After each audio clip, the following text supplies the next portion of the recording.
Welcome to this week's episode of PI Perspectives. On this episode, Matt catches up with Brianne Joseph of Sly Fox Detective Agency in New Orleans and Baton Rouge, Louisiana. Brianne was recently featured in PI Magazine for an agency profile, and she wrote an article on social media marketing for private investigators. She's an award-winning investigator, published author, skilled entrepreneur, national speaker, and an authority on how to market your business. Let's sit down with the Diva Detective and our host, private investigator, Matt Spare. And hello, everybody. Welcome to another episode of PI Perspectives. I am your host, Matt, and I am here today with Miss Brianne Joseph from New Orleans. How you doing today? Yes, I'm good. How are you? I'm doing great. We are awesome. By the time this episode airs, we'll be gearing up for Thanksgiving. I hope you have something cool planned. Yes. Yeah, my favorite time of year. We get to lay around on the sofa and eat, and have people bring us food all day long. So it's definitely my favorite time of year. There is nothing wrong with that. And I don't plan on cooking a thing, just so you know. So I'm not gonna hate you for that. That's okay. There are those that cook and those who eat. You're obviously somebody who eats. Yes, I'm on the receiving end of the food. All right, fantastic. Well, let's talk for an hour about food now, shall we? Right? We can, actually. No, we're not going to do work that. For me. Not today. This is PI Perspectives, not Foodie Perspectives. Okay, so jumping in here. So Sly Fox Investigations, you are based down in New Orleans and Baton Rouge too, correct? Yes. Okay, so tell me a little bit about your business and what you do and how you got into it. Yes, Sly Fox Investigations. We're an all-female private investigation agency. I've been a licensed PI in the state of Louisiana 14 years. We specialize in surveillance for insurance fraud, for infidelity, for child custody. We do process service, we interview witnesses, and we locate folks. And we do that primarily for attorneys, but we also work for the general public, especially for the domestic cases. Those are always really interesting, right? You get those great phone calls. Oh, yeah. There's never a dull moment with domestic. So, yeah, definitely. Awesome. That sounds like a lot of fun, right? And I know your goal every day is to do something excellent, right? Oh, of course. Always. You already know. Right. So you and I, we've known each other for a little bit, not too long, but we met on Facebook, one of the closed private investigator groups. I think it was Licensed Private Detectives, maybe. Yes, I believe it was Licensed Private Detectives, and we did. And I've always been an admirer of you and what you do. I think you're amazing, and I'm definitely a big supporter, especially with this new initiative. It's brilliant, and I'm just excited to be a part of it and to see you along your way to greatness, because that's certainly what you're destined for. I appreciate that, but this show is about you today. It's not about me. So thank you. Thank you for the plug, though. Thanks. Of course. One of the things that drew me to reaching out to you and just touching base is just, I noticed the marketing that you were doing. I was like, man, this girl's everywhere. She's like just blowing up and doing things. And it's like, I want to know what this person's story is, because what you were talking about and what you were posting about, it was cool. It was definitely something different and industry related, obviously. And it's like, okay, I need to have people all over the country. Let me just touch base. And I think we traded some messages and started talking shop, I guess, on how to do certain things. But it was definitely the marketing aspect of what you were doing that got me to, caught my attention. I was like, wow, okay, this is something different. She seems to be all over the place. Like you were stalking me almost to have me follow you. But that's another story. Your background, did you go to school for like business marketing or did you do something else? No, I did. I do have a degree in business and marketing, and that does help me with my brand. But yeah, in our industry, sometimes there's this notion that nobody's supposed to know who you are, and it's true to a certain extent as far as your subject is concerned, but not as it pertains to your clients. And I think that's really important for investigators to know, nobody's going to buy anything from you if they don't know you're there. And so I just, always make an effort to let everybody know that we're here and what we do and how we can help hopefully change their lives for the better. And that's the message that I try to get out to my clients, especially on social media. Most of my clients, a lot of the attorneys, I'm not really quote unquote speaking to them per se on social media. That's a totally different market for me. On social media, it's more for, the general public, people who are going through divorces and have these custody battles and, have folks who are cheating on them. So we just kind of cater to them with the language and the conversations that I have on social media. It just kind of works for me that way. Well, I knew you were gangster when I saw your television commercial. I was like, that's awesome. What was gangster about the television commercial? Well, I don't have one, so I thought it was like really cool that you actually. Oh, just in general. And it had like good production. Like you could see that you actually like, put some effort into it. It was really cool. Oh, well, thank you. Yes, I did. And imagery is so important in marketing. You want to come across as polished and professional in everything that you do. Sometimes in order to achieve that, you have to invest a little bit in the quality. And so that was really important, that if something was going to represent me or my brand, that it represented, us in the best light and in the most professional way possible. So, you can't be afraid to invest in things to make your brand what it needs to be. Yeah, you got to spend money to make money. I think everybody absolutely, pretty much knows absolutely. That. So, and that video has gotten us a lot of business, because a lot of times we'll get calls and people will actually just tell me they hired me because they loved the video and they understood exactly who we were from the video. So, it was definitely worth the investment. Yeah, I mean, I've read articles on marketing and posting, and they talk about how important it is to have not only images when you're doing your marketing, but moving images. Even if it's just the slightest thing that's moving, like it gives you an advantage. I thought was really neat. Absolutely. People are drawn to that. And those types of images that are like you said, moving images and things like that, a lot of times those are more shareable than just text, so they definitely can be advantageous to your marketing efforts for sure. That's good. That's good. And you definitely come with some authority. You've written some articles. You were in PI Magazine, the last issue. Yes. Which was yes. great. You had two spots, actually. You had an article on marketing and you had a spotlight, which is really awesome. Yes, I did. I had the amazing opportunity to be featured in PI Magazine. I want to say it was the September issue, and I was able to share a little bit about social media, some things that I do that help me out in my business, just, in an effort to kind of share with others what could possibly help them out as well. And yes, they did do an agency spotlight on us as well. So I was really grateful for that opportunity. That was awesome. And you've written books and you've spoken at different events. And tell me a little bit about, before we jump into the marketing stuff, one of the things I wanted to cover a little bit further was you're putting together a training course, right? And tell me how that came about and what you're looking to do with that. Yes. Well, I started getting a lot of emails and a lot of inbox messages from new investigators in the field who were interested in me mentoring them. And so, it was like a lot of people, and I just honestly just did not have the time to individually mentor these people, and the majority of them were women. Right. So that was pretty cool for one. Wow, but, I just didn't have time. Huh? You have an all-female detective agency. It's not surprising that females are reaching out to you. I know. Come on, Kreskin. I know. But they were like, they were like, can you teach me how to do what you do and things like that, and how to get in and how to be successful with what you do. We really like what you do. And, unfortunately, as I mentioned, I just couldn't, there's not enough hours in the day to be able to help everybody. So I just came up with the idea that, what would be the best way for me to reach the most amount of people, the biggest amount of people with the least amount of time. And I thought that creating a course would be an effective way to do that. And then once I decided to create the course, I really wanted to create the course to incorporate entrepreneurship concepts in private investigation. So I basically teach all of the strategies that I used as an entrepreneur to find success in private investigation, because, I'm an entrepreneur before I'm a private investigator. Right.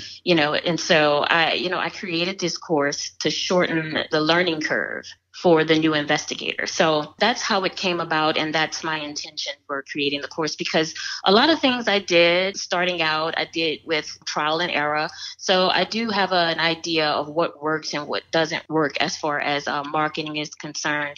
But as an entrepreneur, it's all about profit, and it's all about getting straight to the money, to say it that way. And I teach entrepreneurs how to do that, how to take the shortcuts as far as marketing is concerned, how to get to the decision makers.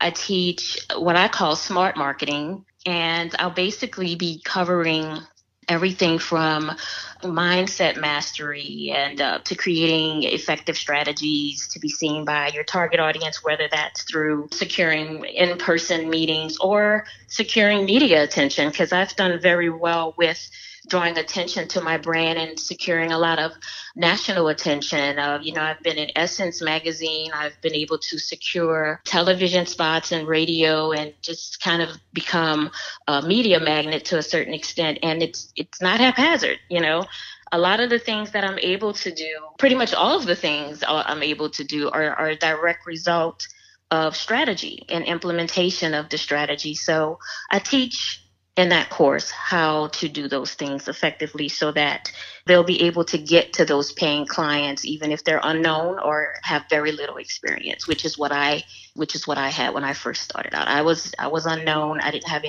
very little experience, but through some of these strategies, I was able to find the paying clients and grow my brand. What's cool is that you take your experience and you compound on your experience, right? So you take a little bit from this job and a little bit from that job or this marketing opportunity into the next marketing opportunity, and you build and you learn. What I love about what you do is, you never finish. I think it was like last month you went out to Alabama to do some more learning about marketing, right? There's no way you could possibly learn or know everything. That you got to continue at it. You got to continue to learn and get other people's perspectives on what they think is successful. It doesn't hurt, right? Absolutely. You never ever stop learning. Ever. To be successful as an entrepreneur, you have to have this insatiable appetite to learn more, to be better, to push yourself, and just never, ever be satisfied with the way things are. You have to always find ways to improve systems, find ways to grow your reach and to reach more people in the most effective way, and to monitor your success and stop doing the things that aren't working and focus your energy on things that are profitable for you, and being wise enough to know the difference between what's working and what's not. And so a lot of times in order to do that, you have to educate yourself continuously, right. And not be afraid to attend all of these different, I think it was a marketing class that Jimmy gave. You're saying Jimmy, you mean Jimmy Messes, right? Messes, yes. It was a great class. I'm always looking to people like him who are what I consider gurus in this industry that I definitely admire and aspire to their level of success. And so any opportunity that I get to be around those types of people and to be, just kind of bask in their knowledge, I'm always there for it. And I traveled like 6 hours to get there. It wasn't like he was across the street. He didn't come to Baton Rouge. He didn't come to New Orleans. He came to Alabama. And it's so funny because when he advertised the course and I saw it was in Alabama, Alabama's not far from Louisiana. So I was like, oh, cool. I just signed up. But then when I looked at the address, it was like North Alabama. I was like, oh my God. I'm not even going to ask you what your playlist was on your car when you were driving. I don't want to know. Oh my God. Look, I was like, oh my God, I'm not a driver, Matt. Let me tell you. I ended up getting my dad to drive with me because I just couldn't see driving for 6 hours. But my point is, when you're an entrepreneur, none of that matters. Right. He had something that I wanted, so it did not matter that it was 6 hours away. Well, that's right. That all goes back to what we were talking about having that drive and that that ambition to get what you want. We're going to take a quick break in a second, but before we do, tell me about this marketing program or this course that you're putting together. Is it available yet, or do you expect it to be available soon? Like, what's your plan on that? Oh my God, no, it's not available yet. I have several people who have signed up to be notified about when the class actually does drop, and it should be out. I'm pushing for the beginning of the year, But if anybody would like to receive notification of when it's out, they could always email me and I'll put them on the list. And the email is really, really simple. It's just slyfox@slyfoxinvestigations.com. They can just shoot me an email and I'll add their name and their email to the list. Or they could just shoot me an email with their email address and we'll email them when it's available. Yeah, we're going to have your contact information in the show info too, so they can get it off there. We're going to take a quick break, and when we come back, we're going to jump into how to use all this crazy marketing stuff for private investigations. So we're going to talk about that in just a little bit. So let's step out real quick, and we'll be right back. Now we're going to tell you about Scope Now. ScopeNow.com. We automate your social media investigations. Not a Scope Now user? Visit them at ScopeNow.com/try. ScopeNow.com/try. Make sure to visit the website to learn all about the new exciting upgrades of Scope Now 3.0. ScopeNow.com. SKOPENOW.com. Don't forget to mention code PIP19 when you visit the site and sign up for an account to receive a 10% discount. That's PIP19. I am here with Brianne Joseph from Sly Fox Investigations down in New Orleans. We're going to jump in and get back to this whole marketing thing that we're doing, and specifically like more towards the internet-driven marketing. And what was interesting in that article that you wrote for PI Magazine, you had discussed like 2.77 billion social media users at the end of this year, and the average consumption is by each person is about 2 hours a day. I thought that was right. Big numbers. Yes, definitely big numbers. And so that alone tells you that if you're trying to market, that's where you need to be. Right. That's where most people are spending their time. You know, you can hardly walk down the street without seeing somebody with their phone in their hand. Right. You know, everybody's got that phone out. They're surfing the web. They're on these social media sites. And so one of the best ways to advertise is definitely, or to promote your brand is definitely on the social media networks. Okay. And do you have a preference as to which social media network works better than the other in your experience, or you just kind of hit all of them? Well, I mean, I think it's a good idea to have a profile with several different ones, but you have to really see what works for your message and for your audience. We found that Facebook works best for us. We also have an Instagram account, but Instagram typically has more of the younger users on it, like 30 years and younger typically. Facebook usually has the older audiences as far as, you know, what us doing our advertising on Facebook. And we found that particular platform works best for us for what we do. We get the most engagement on our Facebook page. Yeah, and if folks don't know, one of the things that's cool when you do advertise on Facebook is that you have the opportunity to run the same ad on Instagram, so it's kind of doing it at the same time. Yes. That's a neat function there. Okay, so reading your article and going through things, you had these different steps of what you needed to do, and the first thing that I remember in there is about creating the brand identity. So tell me a little bit about that. Yeah. It's important that you create a brand identity before or in order to have some type of brand awareness. And brand identity, you know, as private investigators, you know, sometimes, we don't consider ourselves a business.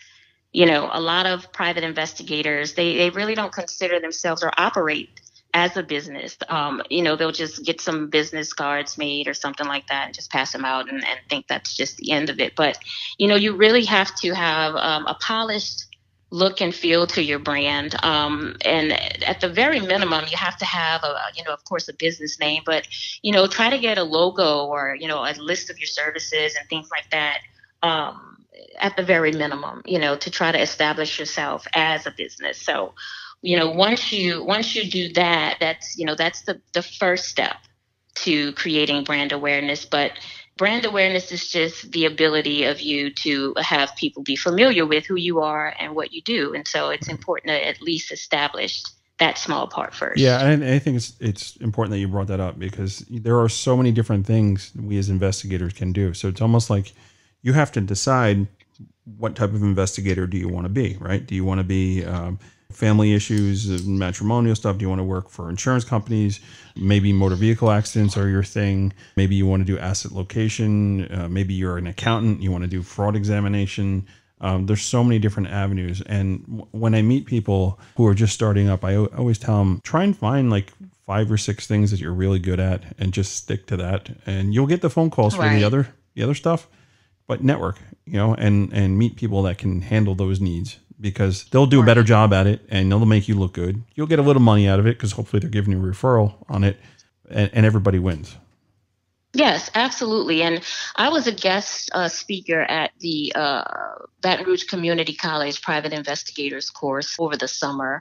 Investigator Jerry DeFato was actually the instructor, and he invited me down to speak to his class. The majority of his class was women, so he thought it would be a good idea for me to come and talk to him about, just being a woman in the industry and things like that. But that was actually one of the suggestions that I gave to the group. I suggested that they just not be a jack of all trades when they come out. Right. Just trying to do everything. And I think that there are some brands that are already established that are in fact jack of all trades, and they're great brands and they do really, really well. But, when you're coming into the industry and starting out, I do think it's better to kind of hone your craft on something specific and be known for that thing. Like you said, instead of coming out doing everything, because you're not going to be good at everything. Right. So, it's definitely a good idea to kind of focus on an area of expertise, and you're able to market yourself better when you do that. Apparently, you're not too good at geography. Northern Alabama, you just don't understand where that's at. I don't, apparently. We'll work on that. I was shocked. Okay, so the other thing with brand identity was making sure that when you use images that you're using stock photos and not putting up photos that you maybe don't have the right to use. That could get you in trouble later on. Right, exactly. Yeah, visual content is kind of like a requirement right now online. Text is good, but visuals are always better, and people are usually likely to share visual content more so than text a lot of times too. And it's not difficult. Well, the biggest thing is to make sure you get some really good images. And I know in that PI article I had mentioned a place that I frequent a lot. It's unsplash.com. They have some really good stock images for free that people can use to help promote their brands. And I always like to suggest that, you put your logo on everything, especially on social media. I slap my logo on everything. If I put something out, it's from Sly Fox Investigations. Who are they? I've never heard of them. They must be up and coming. I've never seen a logo with a fox anywhere. Man, look, I'm telling you, I put my logo on everything, and it's intentional. Everything you do on social media has to be intentional. Every post has to have an intention. I always like to say it's supposed to educate and entertain or inspire in some type of way. Yeah. And whatever visual content you use to do that, once you put that logo on that, and hopefully people can share it. Once they share it, they're sharing your business and your logo as well. And then the next thing you know, once they share that, the folks are like, well, this was a pretty funny post, or this was a very interesting read. Who is Sly Fox Investigations? Let me go to the page and check them out. So, it's all marketing. It's creating that comfort level, and that familiarity of they feel like they almost know you. And I think that's what you get from social media, especially when you post videos and stuff. It's like, oh, wow. I feel like I know this person. Yes. I feel like they like to eat donuts. I mean, beignets. Oh my God. Look, don't start with me with the beignets. Sorry, man. Look, no, but seriously, that's a very, very good point, because people do business with people that they know, like, and trust. And so it's important to, establish that type of presence on social media. And I always like to say this as well. It's okay to use your personality in your brand. It's okay to, social media is just that. It's a social place. Right. So, a lot of times as private investigators, we're really buttoned up, and, there's place for that, definitely. But in a social media setting, you have to be a little more casual, a little bit more relaxed, but while still retaining that air of professionalism at the same time. I'm from New Orleans, and I naturally person a little spice in my personality, I guess. Yeah, I don't know. your phone cut out for a second, but I think you said spice. So you're from I New Orleans with did. I spice. did. Okay. Yeah. I naturally have a little spice in my personality. Well, So, apparently your phone disagrees with you. So I'll take your word at it. So some of that spicy Southern charm spills into my brand sometimes. But, I think that's why so many people are drawn to my brand, because it has personality, right? And so I think it's important that as investigators, we're not afraid to step out there a little bit and show people a little bit about who we are as individuals, because that's how people are going to relate to us on a personal level, because they know and like us. That's the way to go about it. Let them know who you are, You say that, and it's important. You're absolutely right. And it's more than just trying to get the business, right? Marketing to get the business, but you're also almost doing marketing when you're networking. So creating that familiarity in these Facebook groups, for example, right? We don't know anybody from anyone other than what we see in these contained groups here. But creating that comfort level, to me, I've always been of the inkling of help a brother out or help a sister out, help them be the very best at what they're doing, right? It's not like I need all the work out there and I'm trying to cut you out so I can get the business. It doesn't work that way. There's like enough for everybody. Right, absolutely. And having that community, and Facebook is just the example, here that closed community where there is that spirit of others helping one another. And, they police that like crazy. Like if you start talking some smack, like you're gone, and it's like deleted user. We're not even going to tell you why we got rid of them, but they're out. Right. Don't ask, don't tell. Like I don't need to know, but I'm just going to keep it professional. But I've made some relationships with investigators all over the country where I am comfortable giving them the work to do because I feel like I know them a little bit. It was interesting. I was listening to a podcast with John Hoda, who's another guy like Jimmy.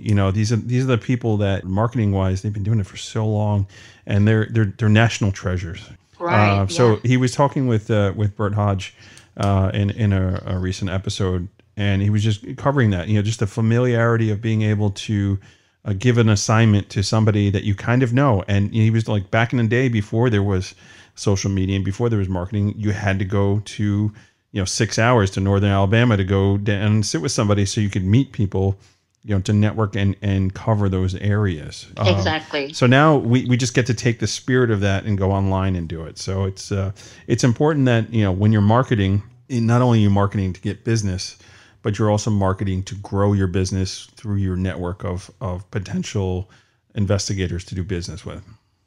Yes. And that's one of the things that I absolutely love about social media, the ability to connect with all of these people across the country.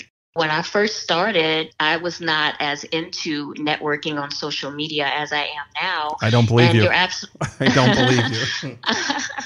I wasn't. But, now, especially like with some of the groups that have popped up now and the ability to communicate with people across the country and even within my own state, just expanding my reach in different places. So you're right. You're absolutely right. You do feel like you kind of know these people already.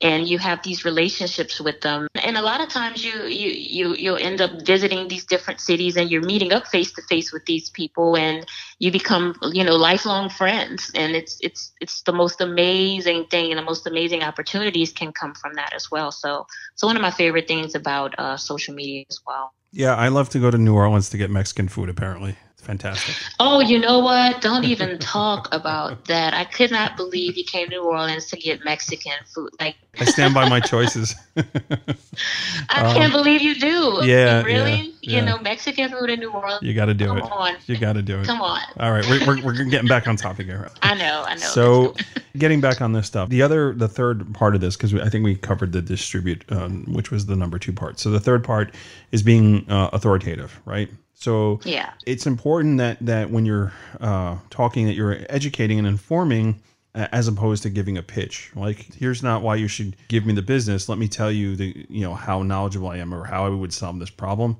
is a better way to approach it than, hey, look at me, I'm great. Give me the work. Right, exactly. In business, it's a very competitive place. You know what I mean?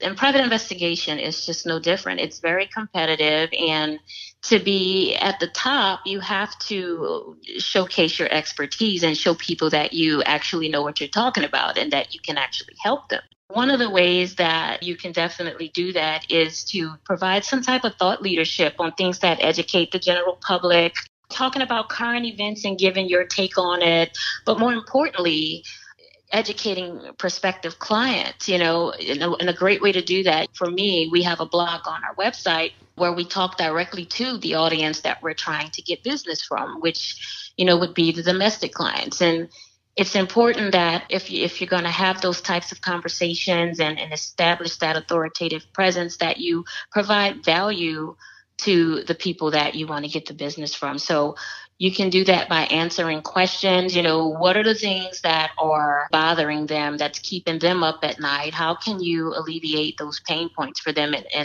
and addressing those things in the form of, a blog perhaps. And so, a lot of people think it's difficult to have a blog, but in that article, I also mentioned it's easy to start a blog. Or you can start off with an article as simple as just introducing yourself and how you got into the field. Right. It doesn't have to be something that's super elaborate. You can just start off with something like that.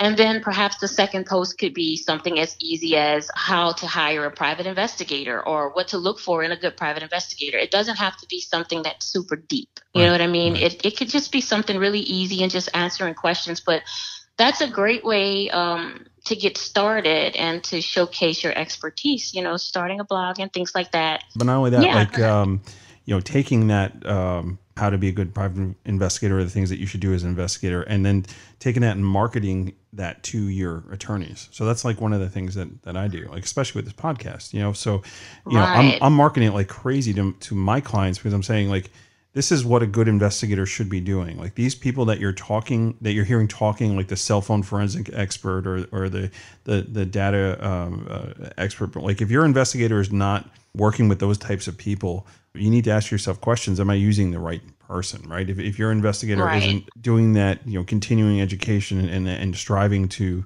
get better at doing things, are you using the right person? So like taking the blog, taking that aspect and saying, hey, this is what, somebody who excels in our profession, this is what they should be doing, is a great tool. Right. People actually read it, which is crazy. You send them something, they actually read it.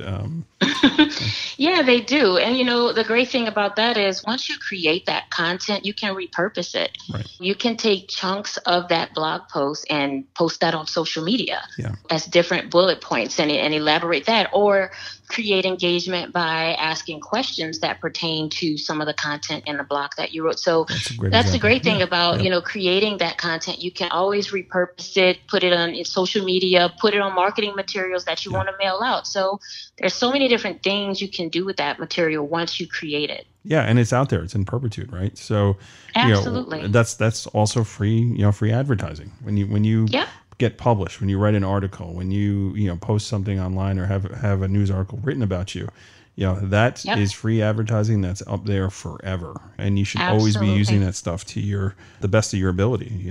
How can I get more mileage out of what was just done there? So that's good. And the other thing you talk about too is like when people do reach out to you, when potential clients, whether it be attorneys or just the regular public, like being very intentional about how quickly you respond.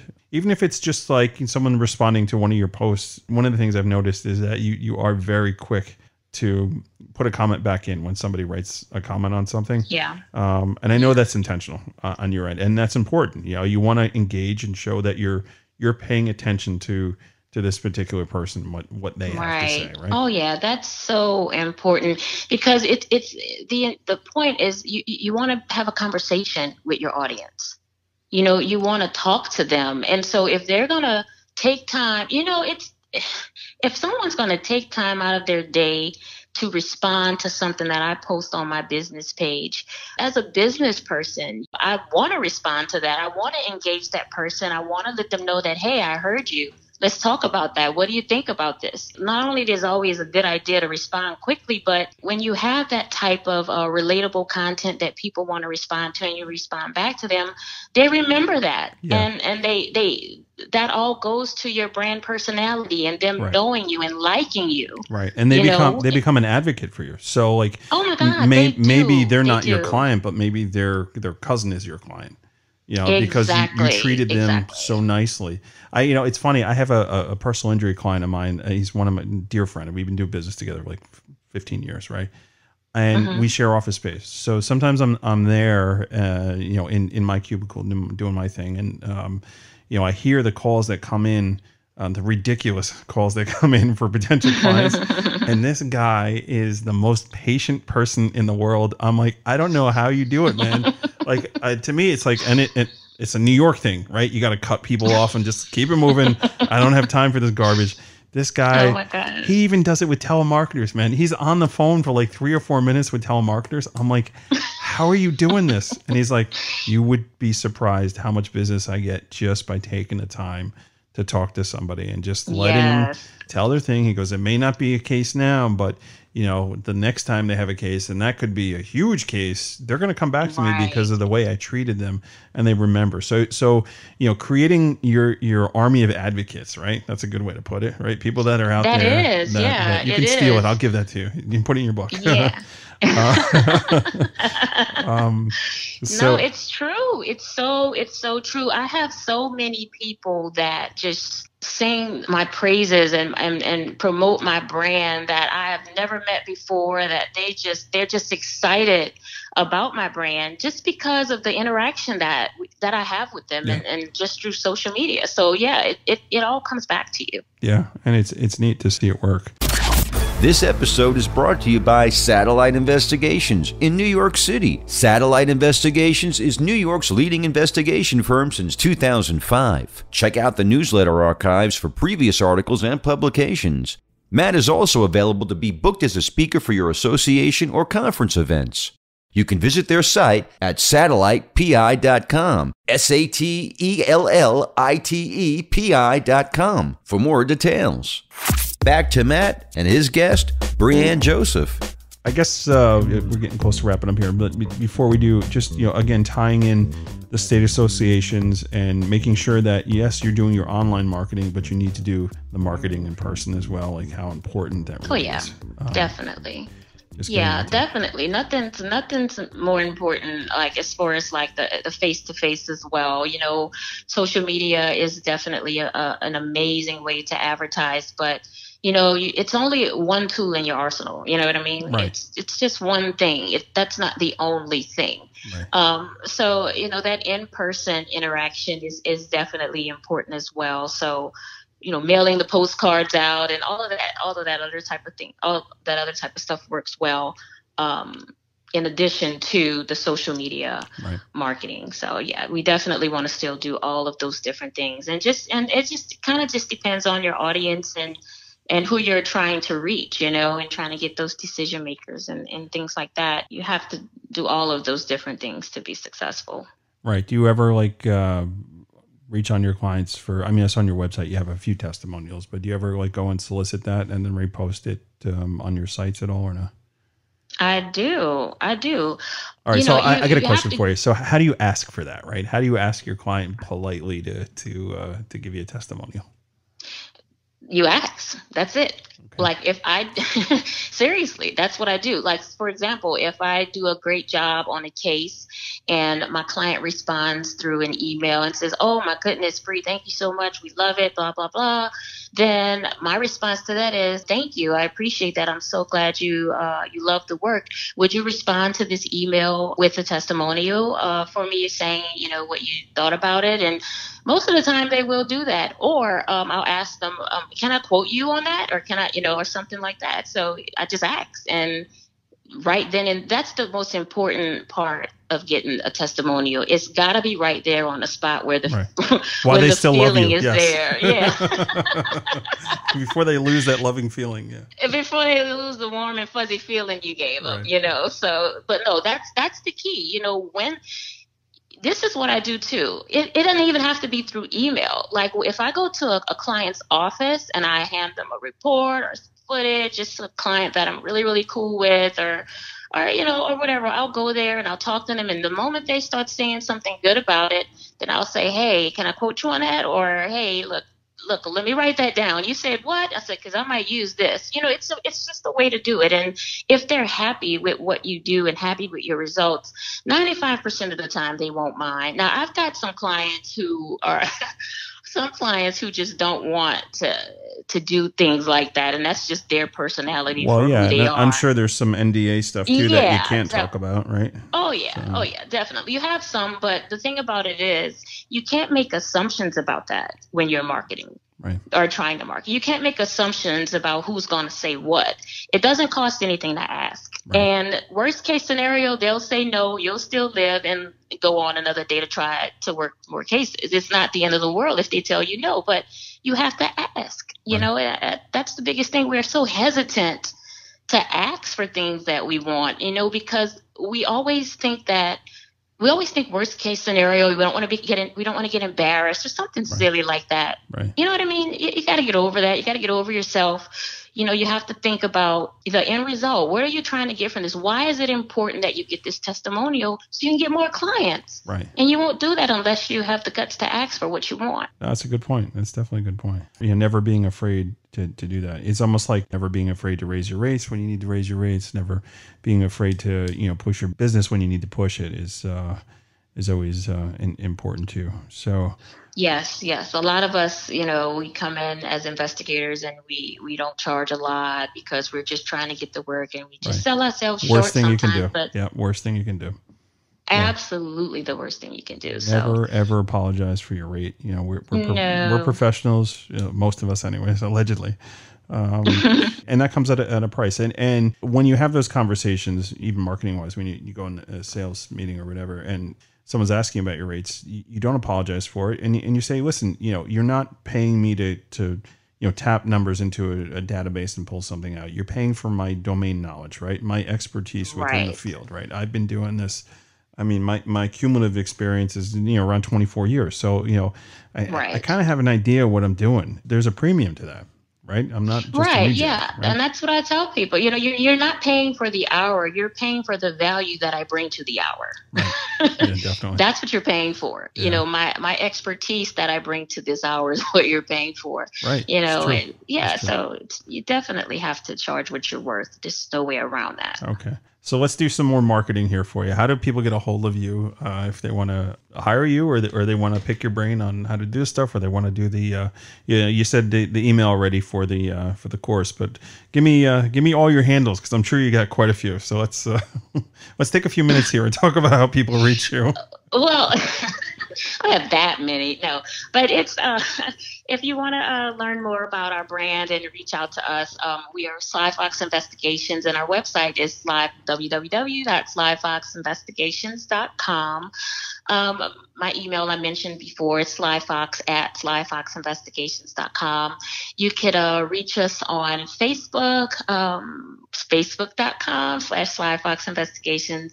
I'm also on Instagram at the Sly Fox PI.